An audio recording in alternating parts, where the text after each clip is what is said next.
Bonjour, bienvenue sur la chaîne du Petit Bazar.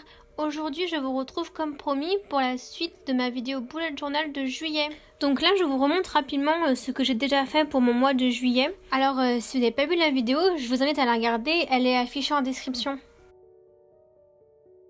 Et donc aujourd'hui, on va se concentrer sur les 2 dernières semaines du mois de juillet. Donc pour changer un peu, j'ai voulu faire des rectangles avec des angles arrondis.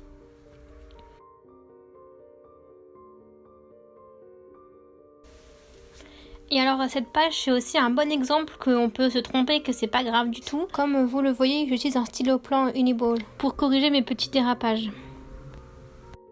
Et ensuite, pour rester dans le thème, j'ai repris le motif de la frise avec les petits citrons et le fond bleu. Et donc comme je vous l'avais conseillé la dernière fois, j'ai d'abord placé la couleur. Donc d'abord j'ai fait les ronds au feutre jaune et ensuite je viens passer avec mon stylo Micron 2 les quartiers de citron.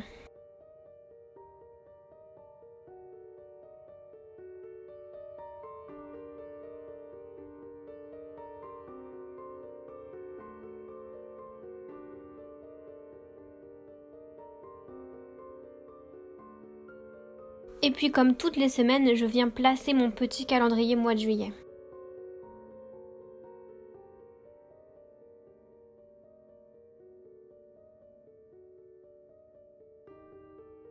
Alors ensuite, pour les doubles pages d'après, j'ai eu envie de faire un espèce de quadrillage coloré autour pour encercler la zone de texte.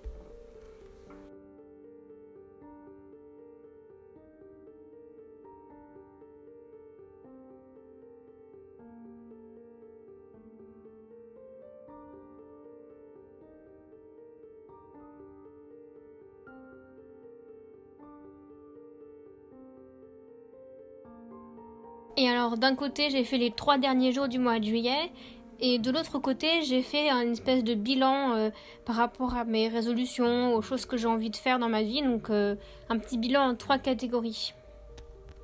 Donc les choses qui sont en cours, les choses qu'il faut que j'améliore et puis les choses que j'avais prévues et que j'ai toujours pas commencé à faire. Ça permet de prendre du recul et puis de se dire bon bah là faut vraiment que je commence à faire ça ou aussi de se rendre compte que les choses sont plus optimistes qu'on l'imagine et qu'on a déjà fait beaucoup de progrès sur plusieurs choses.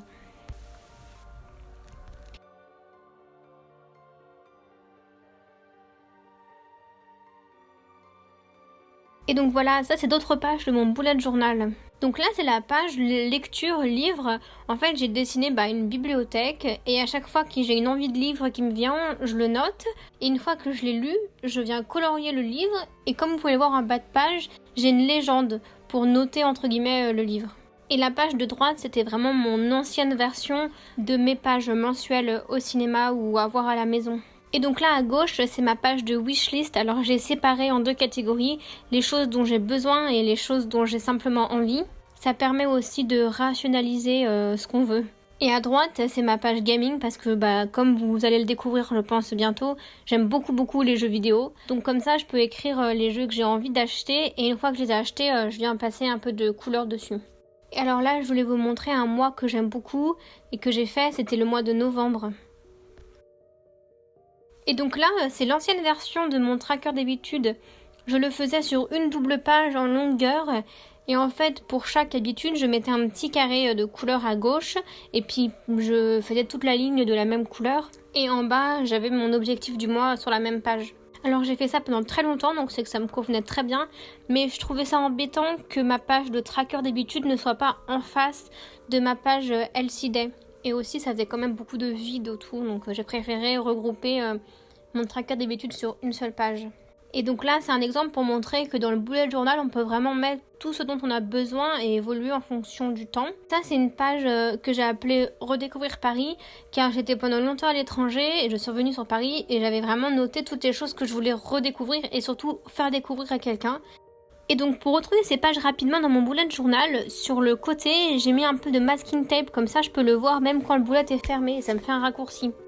Voilà, j'aime beaucoup la page du canapé.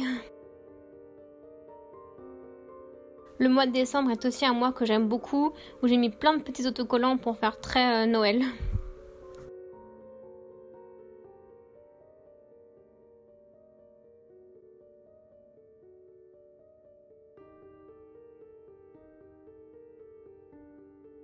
Alors ça, c'est ma double page de bons plans. Voilà, donc je note les bons plans sortis, les bons plans bar, les bons plans resto et les bons plans shopping. Et voilà, c'est tout pour cette vidéo. J'espère que vous l'avez appréciée. Si c'est le cas, n'hésitez pas à mettre un petit pouce bleu, un commentaire et à vous abonner à la chaîne. Alors je vous dis à bientôt.